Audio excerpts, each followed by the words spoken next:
Hello student, माझं नाव ओमकार माने. आज आपण लेक्चरमध्ये बघायचं आहे रोटेशनल डायनॅमिक्स. रोटेशनल डायनॅमिक्स मध्ये आपल्याला बघायचं आहे की बँकिंग ऑफ रोड. आता तुम्हाला एक्झाम पॉइंट ऑफ व्ह्यूने जर बघायला गेलं तर हा 3 मार्क्सचा आपल्याला क्वेश्चन विचारतात. ठीक आहे, प्रिव्हियस बोर्डचे जर तुम्ही पेपर बघाल तर कंटिन्युअस हा क्वेश्चन रिपीट झालेला आहे. ठीक आहे, आता आपल्याला बघायचं आहे काय या टॉपिक मध्ये, बँकिंग ऑफ रोड और आपण याला बोलू शकतो बँकिंग अँगल. ठीक आहे, बँकिंग ऑफ रोड किंवा बँकिंग अँगल हे तुम्हाला दोन्ही क्वेश्चन विचारू शकतात की एक तर बँकिंग ऑफ रोड फाइंड करा किंवा बँकिंग अँगल फाइंड करा. तर कन्सेप्ट काय आहे, सपोज माझा एक हॉरिझॉन्टल रोड आहे. ठीक आहे, हॉरिझॉन्टल रोड वरून ज्या वेळेला माझी एक कार जाते, ती कार एका पर्टिक्युलर स्पीडने जात असेल. सपोज आता ही वेलोसिटी खूप जास्त वाढली, टर्न घेते कार ज्या वेळेला टर्न घेते ही वेलोसिटी खूप जास्त वाढली तर काय होऊ शकतं, कार स्किट होऊ शकते, कार पलटी मारू शकते आउटसाइडला. बरोबर. आता ज्या वेळेला आपण इथे कार बद्दल बोलतोय, कोणते कोणते फोर्स एक्झिट करणार इकडे. सगळ्यात पहिलं इथे जो फोर्स आहे आपला टायर मध्ये आणि या रोड मध्ये, तो कोणता फोर्स आहे, फोर्स ऑफ फ्रिक्शन. बरोबर, फ्रिक्शनल फोर्स आहे. सेकंडली आउटवर्ड जो फोर्स जातो तो कोणता फोर्स असतो आपला, सेंट्रिपिटल फोर्स. सेंट्रिपिटल फोर्सचा फॉर्म्युला mv²/r. सो आपण जर इक्वेशन बघितलं तर आपल्याकडे एफएस ला बॅलन्स कोण करतोय, सेंट्रिपिटल फोर्स. ठीक आहे, म्हणजेच तुमचा जो स्टॅटिक फोर्स असेल, जो तुमचा फ्रिक्शनल फोर्स असेल इथे, ह्याला बॅलन्स करणार तुमचा सेंट्रिफ्युगल फोर्स. आता ज्या वेळेला वेलोसिटी वाढणार, सपोज माझी वेलोसिटी खूप वाढली, तर वेलोसिटी वाढल्यामुळे तुमचा सेंट्रिफ्युगल फोर्स तर वाढणार, पण जे फ्रिक्शन असतं, फ्रिक्शन कशामध्ये, टायर मध्ये आणि जे रोड मध्ये फ्रिक्शन असतात ते तर सेमच राहणार, कारण तुमचा टायर तोच आहे, तुमचा रोड तोच आहे. ठीक आहे, तर रोड आणि टायर तोच असल्यामुळे काय होणार, जो तुमचं फ्रिक्शन आहे एफएस ही व्हॅल्यू तीच राहणार आहे. पण ज्या वेळेला तुमची वेलोसिटी वाढते त्यावेळेला तुमचा जो हा टर्म असतो mv²/r त्याची व्हॅल्यू खूप जास्त वाढणार. सो ही व्हॅल्यू वाढल्यामुळे प्रोबॅबिलिटी काय की तुमची कार जी स्ट्रेट जायला पाहिजे, जी कर्व रोडला टर्न करायला पाहिजे, ती आउटसाइड द रोड जाईल. तर आता असं न व्हावं म्हणून आपण काय करतो, आपण अप्लाय करतो हा कन्सेप्ट आपला बँकिंग ऑफ रोड. ठीक आहे, तर बँकिंग ऑफ रोड का करायचं, हा कन्सेप्ट का शिकायचा ते क्लिअर झालं. या रोडचं हा जो कन्सेप्ट आहे याचं ऍप्लिकेशन इतकं मोठं आहे की प्रत्येक डेली लाईफ मध्ये आपण जेवढे पण रोड बघतोय त्याच्यावरती हा अप्लाय केलेला आहे. सो म्हणून हा प्रॅक्टिकली पण खूप जास्त इम्पॉर्टंट टॉपिक आहे, banking of road. Banking of रोडचं आपण जसं इक्वेशन बघितलं, काय होतं equation, FS is equal to mv²/r. ज्या वेळेला रोड आपला नॉर्मल प्लेन असेल त्यावेळेला. आता बँकिंग म्हणजेच काय, सपोज हा रोडचा माझा इनर सरफेस आहे, हा माझा आउटर सरफेस. तर ज्या वेळेला मी इनर सरफेस आणि आउटर सरफेस ह्याच्यामध्ये एक अँगल क्रिएट करतो, म्हणजे जो आपला आउटर सरफेस आहे त्याला थोडासा वरती करतोय, त्यावेळेला आपण त्याला बोलतो बँकिंग ऑफ रोड. ठीक आहे, सो आता माझी कार कुठे झाली, इथे ठेवली मी कार. बरोबर, रोडला मी काय केलं, जो माझा आउटर सरफेस आहे त्याला थोडासा इन्क्लाइन केला, थोडासा त्याला वरती केला, मग इथे मध्ये एक अँगल क्रिएट झाला, ज्या अँगलला मी बोलतोय थीटा. थीटा म्हणजे काय, तुमचा बँकिंग अँगल. ठीक आहे, तर आता पहिलं आपण डेरिव्हेशनच्या अगोदर बघूया की कॉन्सेप्ट काय. ज्या वेळेला तुम्ही रोड थोडासा बँक करताय त्यावेळेला टर्म्स बघूया. ही झाली तुमची normal reaction, perpendicular to the road. हा रोड असा आहे, सो याला परपेंडिक्युलर तुमची नॉर्मल रिएक्शन. नॉर्मल रिएक्शनचे दोन कंपोनंट येणार, n cos थीटा, आणि इथे हॉरिझॉन्टल कंपोनंट काय येणार, n sin थीटा. बरोबर. नंतर अजून कोणते कोणते फोर्स असणार याच्यामध्ये, इथे एक फोर्स असणार आपल्याकडे, फोर्स ऑफ फ्रिक्शन. टायर मध्ये आणि रोड मध्ये जो फोर्स असेल तो कोणता असणार, फोर्स ऑफ फ्रिक्शन. तो पण कुठे आहे, या डायरेक्शनला आहे. बरोबर. अजून एक फोर्स राहिला कोणता, सेंट्रिफ्युगल फोर्स, जो की आउटवर्ड जाणार. बरोबर. सो आता जर आपण फोर्सेस लिहिले, मग अशी इक्वेशन काय होतं आपल्याकडे, FS is equal to mv²/r. या केसमध्ये जर माझी वेलोसिटी वाढवली तर वेलोसिटीमुळे हा सेंट्रिफ्युगल फोर्स वाढून कार माझी स्किट होऊ शकत होती. आता इक्वेशन बघा कसे चेंजेस होत आहेत. लेफ्ट हँड साइडला किंवा तुमचे जो सेंटर ऑफ सर्कलकडे जे फोर्स येत आहेत ते कोणते फोर्स आहेत? एक तर Fs म्हणजे स्टॅटिक फ्रिक्शन वाला फोर्स, दुसरा N साइन थिटा, बरोबर, इज इक्वल टू राईट साइडला कोणते कोणते जात आहेत किंवा आउट साइडला कोणते कोणते जात आहेत, तर mv²/r. ठीक आहे. आता हा जो माझा सेंट्रीफ्युगल फोर्स आहे, सपोज माझी वेलोसिटी कारची वाढली, कारची वेलोसिटी वाढल्यामुळे काय होणार, हा फोर्स माझा वाढणार. मग त्यावेळेला जर कोणता फोर्स बॅलन्स करतोय तर तो असणार माझा N साइन थिटा. तर म्हणून बँकिंग ऑफ रोड खूप इम्पॉर्टंट आहे. का? कारण की बँकिंग केल्यामुळे हा तुमचा एक टर्म नवीन ऍड झाला, हा टर्म तुमचा ऍड झाल्यामुळे तुमचे ऍक्सिडेंट होणार नाही. तुमची जी कार आहे ती तुमची स्किड नाही होणार आहे. ठीक आहे, ती कार तुमची पलटी नाही मारणार आहे. आता ह्याच्याबद्दल आपल्याला डेरिव्हेशन करायचं आहे इन डिटेल. ठीक आहे, तर आता आपण याचं डेरिव्हेशन बघूया. डेरिव्हेशन स्टार्ट करूया. डेरिव्हेशन मध्ये नीट लक्ष द्या डायग्रामला. हा झाला माझा रोड. ठीक आहे, हा माझा प्लेन रोड, हा माझा बँक रोड. बँक रोड म्हणजे काय, जो आपण हा इनर सरफेस आहे आणि हा आउटर सरफेस आहे, तर आउटर सरफेस थोडासा वरती उचललाय. हा झाला माझा थिटा. थिटा म्हणजे माझा बँकिंग अँगल. ही झाली माझी कार किंवा कोणतीही व्हेकल. हा झाला माझा N normal reaction.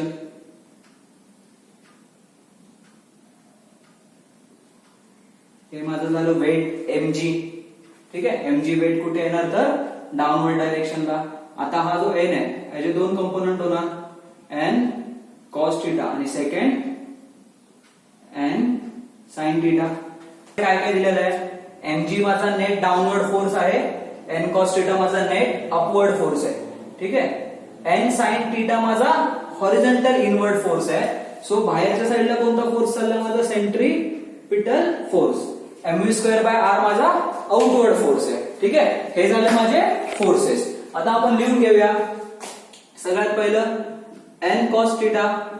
n cos theta काय माझा नेट अपवर्ड फोर्स. ठीक आहे, mg काय माझा नेट डाउनवर्ड फोर्स. ठीक आहे, n sin थिटा काय आहे, n sin थिटा आहे माझा नेट हॉरिझॉन्टल इनवर्ड फोर्स. ठीक आहे, त्यानंतर Fs तिथे दिला नव्हता. Fs म्हणजे माझा फोर्स ऑफ फ्रिक्शन किंवा आपण बोलू शकतो स्टॅटिक फ्रिक्शन. ठीक आहे, नंतर नेट आउटवर्ड फोर्स कोणता आहे माझा, mv²/r सेंट्रीफ्युगल फोर्स. ठीक आहे, थिटा काय झाला माझा अँगल ऑफ बँकिंग. सो हे का लिहितोय, हे सगळं लिहिणं तुम्हाला इम्पॉर्टंट आहे एक्झाम मध्ये. ठीक आहे, आता आपण डेरिव्हेशन स्टार्ट करूया. डेरिव्हेशन मध्ये आपल्याला काय करायचं आहे, नेट डाऊनवर्ड फोर्स त्याला आपला बॅलन्स कोण करतोय, तर नेट अपवर्ड फोर्स. तर इक्वेशन लिहून घेऊया. नेट डाऊनवर्ड फोर्स काय आपल्याकडे mg, त्याला बॅलन्स कोण करतोय, नेट अपवर्ड म्हणजे n cos थिटा, बरोबर. त्यानंतर सेकंड इक्वेशन बघायचं आहे की नेट हॉरिझॉन्टल इनवर्ड फोर्स किती आहे आणि त्याला नेट आउटवर्ड कोण बॅलन्स करतोय, तर आपला आउटवर्ड फोर्स झाला mv²/r, बरोबर. त्याला बॅलन्स कोण करताय, n sin theta. Equation number 1 द्या, इक्वेशन नंबर 2. आता इक्वेशन नंबर 2 ला डिवाइड करा बाय इक्वेशन 1. ठीक आहे, so mv²/r is equal to n sin theta divided by काय येणार इथे, mg is equal to n cos theta. So mm cancel, nm cancel, वरती काय इक्वेशन उरणार माझं, v² हा g वरती गेला, rg is equal to sine upon cos काय tan. ठीक आहे, so v² is equal to what, v² is equal to rg tan theta. So V चे इक्वेशन काय आलं माझ्याकडे,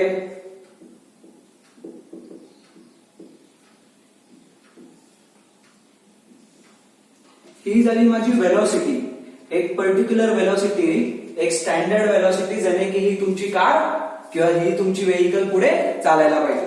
ठीक आहे. त्यानंतर आपण बँकिंग अँगल जर काढायचं म्हटलं थीटा, तर कसं काढणार, हे वाला इक्वेशन घेऊया, V square is equal to R G tan theta. ठीक आहे. आरजी डिवाइडला आणू, सो टॅन अँगल जो आहे तो तिथे नेला तर काय होईल, theta is equal to tan inverse of V square upon R G. हा मिळाला तुम्हाला बँकिंग अँगल. ठीक आहे. समजलं डेरिव्हेशन. डेरिव्हेशन एकदा क्विक रिव्हिजन करूया. आपण काय केलं, इनवर्ड फोर्स किती आहे त्याला बॅलन्स आउटवर्ड फोर्स कोण करतोय, किती आहे, net downward net upward force हे किती आहे ते आपण फक्त बॅलन्स केले. ठीक आहे. सो इक्वेशन फर्स्ट मध्ये जर आपण बघितलं तर net downward is equal to net upward force. Equation 2 मध्ये net inward is equal to net outward force. त्याच्यानंतर इक्वेशन 2 ला डिवाइड केलं इक्वेशन 1 ने, सॉल्व्ह केलं आणि वेलोसिटीची व्हॅल्यू फाइंड आउट केली. आता आपल्याला केसेस बघायचे आहेत की ही झाली होती आपली वेलोसिटी, आपण वेलोसिटीसाठी एक डेरिव्हेशन केलं होतं. ठीक आहे. सो आपली केस 1 जी आहे ती काय आहे, suppose V1 is less than root of RG tan theta. ठीक आहे. ही जी आपली वेलोसिटी काढली, या वेलोसिटीच्या पेक्षा कमी वेलोसिटी झाली माझ्या कारची, तर माझी कार डायरेक्ट खाली स्लिप होईल की काय होईल ते आपल्याला बघायचं आहे. सेकंडली आपल्याला काय बघायचं आहे की if V1 is greater than RG tan theta. ठीक आहे. म्हणजेच आपण याला बोलू शकतो V मिनिमम आणि याला आपण बोलू शकतो V मॅक्झिमम. तर सगळ्यात पहिली आपण केस घेऊया V मिनिममची. V मिनिमम साठी आपल्याला काय कन्सिडर करायचं आहे, ही जी माझी कार आहे. ठीक आहे. सो जी कार आहे, आता V मिनिमम म्हणजे स्पीड तुमची कमी होणार. सो कमी झाल्यामुळे काय खाली स्किड होईल. तर स्किड न व्हावी त्यासाठी इथे जो फोर्स ऍक्ट होईल तो कोणता असेल, फोर्स ऑफ फ्रिक्शन. तर फ्रिक्शनल फोर्स आपण कशाने दाखवतो, Fs. बरोबर. सो आता या फ्रिक्शनल फोर्सचे आपण दोन कंपोनंट करूया. हा कंपोनंट माझा काय झाला, Fs cos थीटा आणि vertical component Fs sin theta. ठीक आहे. सो आता माझे कंपोनंट झाले. सो आपल्याला आता कम्पेअर करायचे की कोणते फोर्सेस आपल्याला डेरिव्हेशन मध्ये द्यायचे. सो नेट इनवर्ड फोर्स आणि नेट आउटवर्ड फोर्स बघूया. इथे एक फोर्स राहिला जो की आहे mg. mg म्हणजे कोणता फोर्स आहे, net downward force of vehicle. ठीक आहे. तर आता बघूया नेट अपवर्ड फोर्स आपल्याकडे कोणता आहे, n cos theta. n cos theta plus अजून कोणता अपवर्ड फोर्स आहे इथे, Fs sin theta is equal to net downward force म्हणजे कोणता फोर्स आहे आपल्याकडे, mg. ठीक आहे. सो याला आपण रिअरेंज करू शकतो. mg is equal to n cos theta plus Fs sin theta. याला इक्वेशन नंबर 1 देऊया. ठीक आहे. आता कन्सिडर करा नेट इनवर्ड फोर्स आणि net outward force. So net inward force जर बघा तर आपल्याकडे काय येते, n sin theta is equal to, आता नेट आउटवर्ड फोर्स मध्ये कोणता टर्म येणार, Fs cos थीटा तर येणारच. आणि अजून बाहेर कोणता फोर्स जातोय तर centrifugal force. So mv square by r. So outward force मध्ये माझा कोणता येणार, Fs cos theta plus mv square by r. आता आपण रिअरेंज करूया परत. सो cos इथे घेऊया.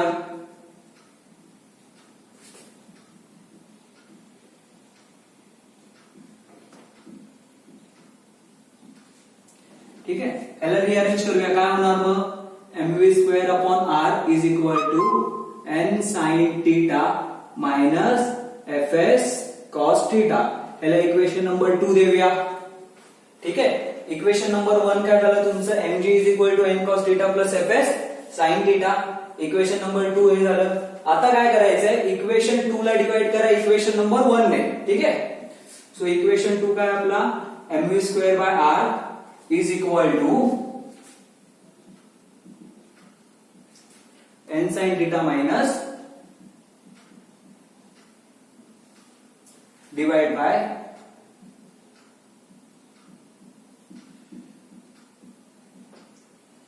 ठीक आहे, हे झालं. सो इथे पण LHS ला काय आपल्याकडे mg. सो होणार काय, हा mm कॅन्सल, हा जी वरती आला. सो LHS काय झाला आपल्याकडे, LHS आपल्याकडे झाला v² अपॉन rg. rg आपल्याकडे काय उरलंय, n sin theta minus fs cos theta divided by n cos theta minus fs sin theta.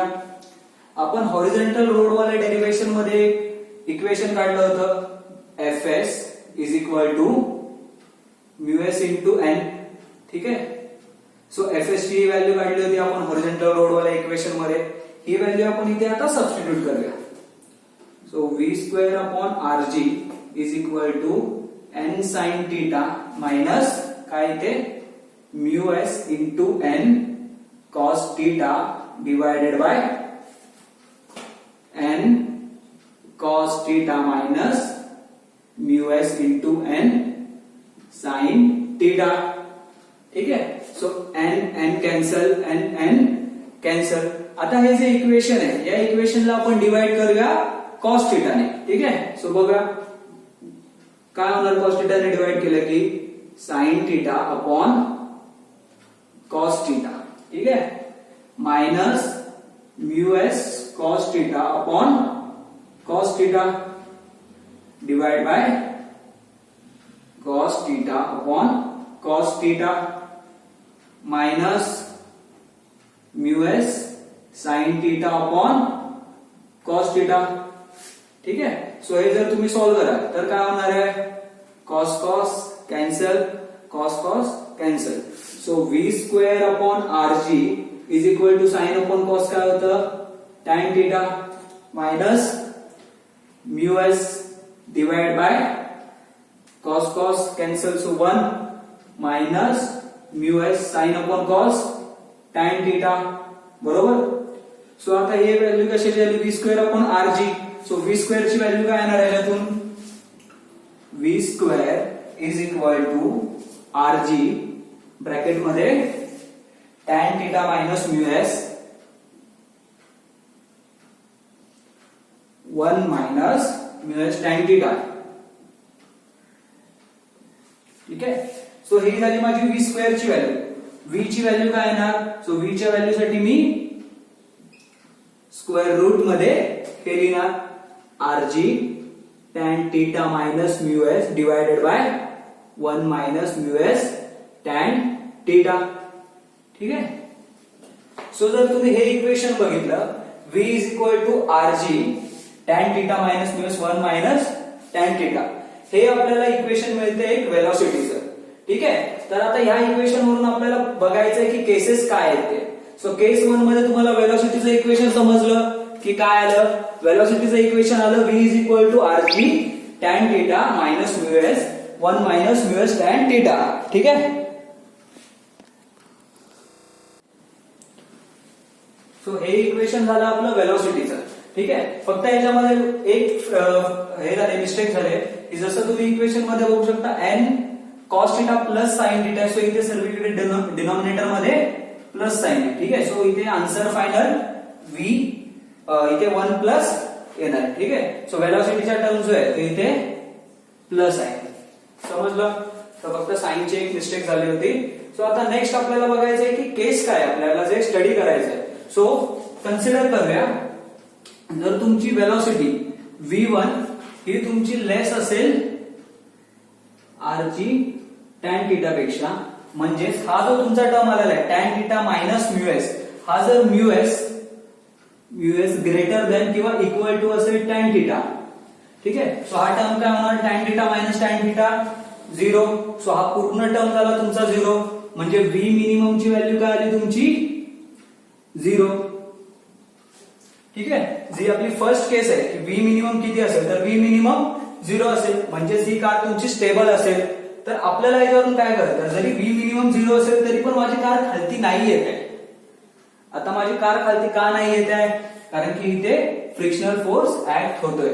So first case आपण बघितली, ज्या वेळेला v1 इज लेस दॅन असेल root of rg tan theta पेक्षा, त्यावेळेला माझी मिनिमम वेलोसिटी जर विचारली तर किती आले 0. मिनिमम वेलोसिटी 0 आली म्हणजे कार माझी तिकडेच उभी आहे, ती खाली स्लाइड नाही होत आहे. का नाही होत आहे तर त्याचा आन्सर फ्रिक्शनल फोर्स. ठीक आहे. तर आता आपण नंतर बघायचंय केस 2.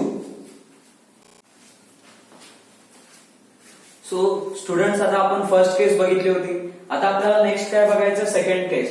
फर्स्ट केस मध्ये काय केलं होतं आपण, ही आपली वेलोसिटीचं इक्वेशन होतं v is equal to root of rg time theta. ठीक आहे. ही जी आहे ही तुमची स्टँडर्ड वेलोसिटी आहे. सो तुमची कार ह्या वेलोसिटीने पर्टिक्युलर स्ट्रेट जायला पाहिजे. त्यानंतर आपण दोन केसेस बघायचे होते आपल्याला की v1 जर less than root of rg time theta असेल तर काय होणार आणि v1 is greater than root of rg time theta असेल तर काय होणार. त्यातली आपण फर्स्ट केस बघितली आता. So v1 is less than root of rg असेल त्यावेळेला मिनिमम वेलोसिटी काय येते तर 0. ठीक आहे. सो नेक्स्ट आता केस बघूया, v1 is greater than root of rg tan theta. आता ह्या वेळेला काय होणार, माझी वेलोसिटी जास्त आहे. ठीक आहे. सो ही आपली बेसिक बँकिंग ऑफ फ्लुइड वाली डायग्राम. याच्यामध्ये काय होत आहे, नॉर्मल रिएक्शनचे दोन कंपोनेंट n cos थिटा आणि इकडे n sin थिटा. ठीक आहे. नंतर आता जर आपण बघितलं याच्यामध्ये, सो माझी वेलोसिटी जास्त आहे त्यामुळे कार राईट साइडला जास्त मूव्ह होणार, म्हणजेच आउटर सरफेस कडे. बरोबर. सो ह्याचा जो फ्रिक्शनल फोर्स आहे हा आता असा ऍक्ट करणार. फ्रिक्शनल फोर्स कुठे ऍक्ट करणार, माझा डाऊनवर्ड डायरेक्शनला. ठीक आहे.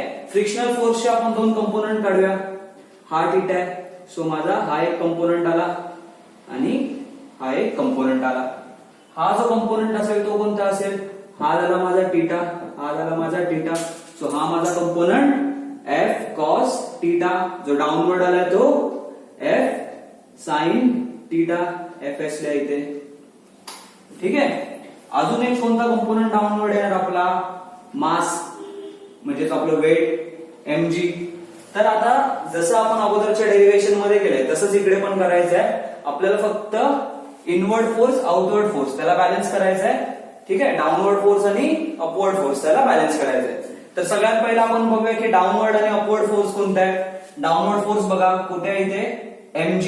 अजून कोणता डाऊनवर्ड फोर्स आहे, fs sin थिटा. लिहून घेऊया, mg plus fs sin theta is equal to upward force कोणता आहे, n cos थिटा.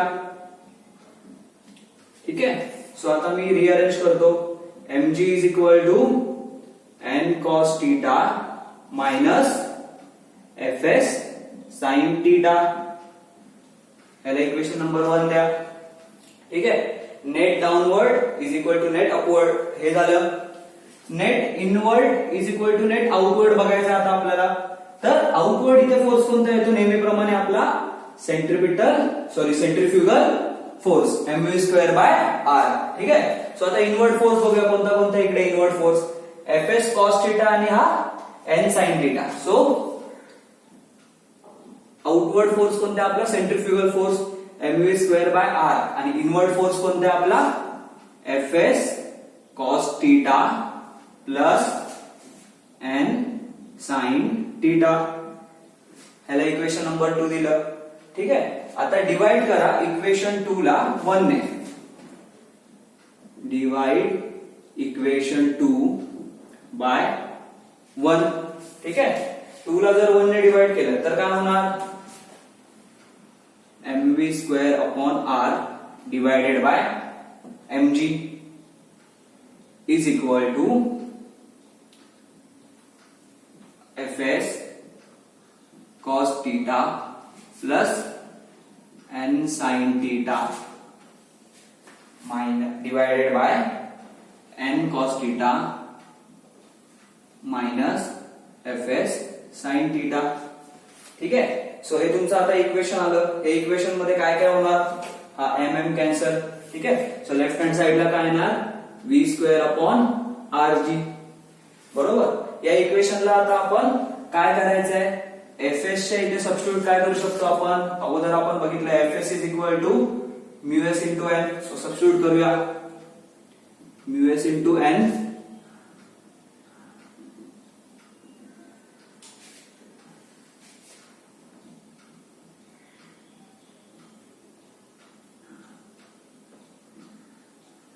ठीक आहे. तर आता जर तुम्ही इक्वेशन बघितलं तर इक्वेशन मध्ये आपल्याकडे n सगळीकडे आहे, सो n कॅन्सल होतोय, n कॉमन घ्यायचा सगळ्यातून आणि मग आपण n कॅन्सल करायचा.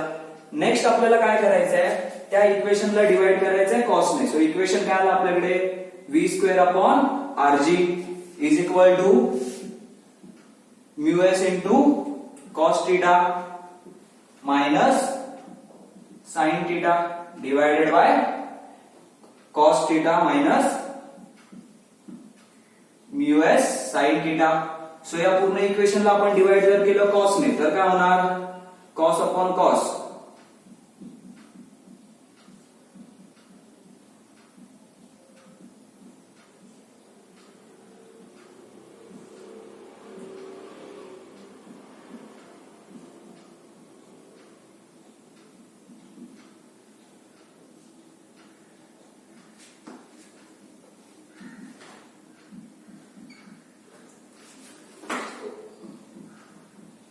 v स्क्वेअर अपॉन rg, इथे काय होणार, cos cos cancel, so μs minus sign upon cos काय येतं, tan theta divided by cos cos cancel, so 1 minus μs sine upon cos tan theta.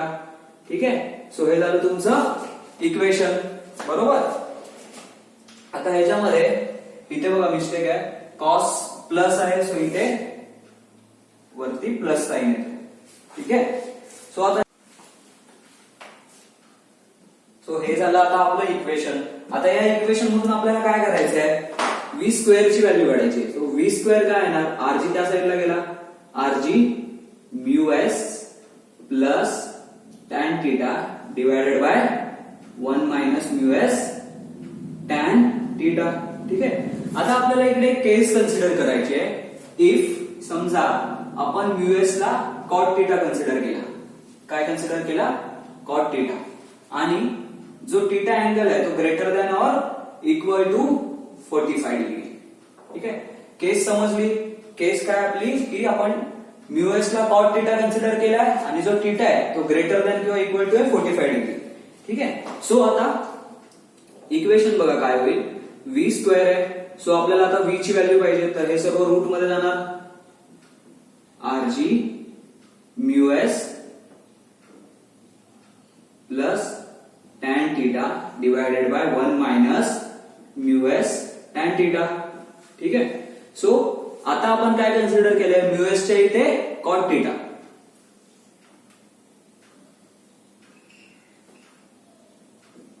Cot theta plus tan theta divided by 1 minus cot theta. आता tan थीटाला मी कसं लिहू शकतो, tan चा formula 1 upon cot. ठीक आहे, सो जर मी बघितलं कॉट कॉट कॅन्सल होत आहे, सो इथे काय येणार 1 मायनस 1, सो इथे लिहितो फक्त v is equal to root of rg cot theta plus tan theta divided by 1 minus 1 किती 0. सो तुम्हाला माहिती आहे एनिथिंग अपॉन 0 काय होतं, इन्फिनिटी, म्हणजे v इज इक्वल टू काय येणार, इन्फिनिटी. ठीक आहे, आता v इज इक्वल टू इन्फिनिटीचा अर्थ काय, ज्या वेळेला तुमचा अँगल 45 डिग्री असेल, हा जो तुमचा अँगल आहे हा तुमचा 45 डिग्री असेल, आणि ह्या अँगलला तुमची जी व्हेकल आहे ती जर तिच्या मॅक्झिमम स्पीडने जरी चालले, मॅक्झिमम स्पीड समजा 200 kilometre per hour 300 kilometre per hour, तरी सुद्धा ही कार स्किट होणार नाही किंवा ही कार तुमची रोडच्या बाहेर जाणार नाही. तर हे झाले आपले वेलोसिटीचे केसेस. जर वेलोसिटी कमी असेल तर मिनिमम वेलोसिटी किती आली 0, मॅक्झिमम वेलोसिटी किती आली इन्फिनिटी. तर आपण दोन्ही पण केस मध्ये बघितलं की कार तुमची टॉपल होत नाही. कधी, जर तुमची एक पर्टिक्युलर कंडिशन असेल तर. आणि हा बँकिंग अँगल जो आहे थीटा, ह्याची व्हॅल्यू किती हवे 45 डिग्री.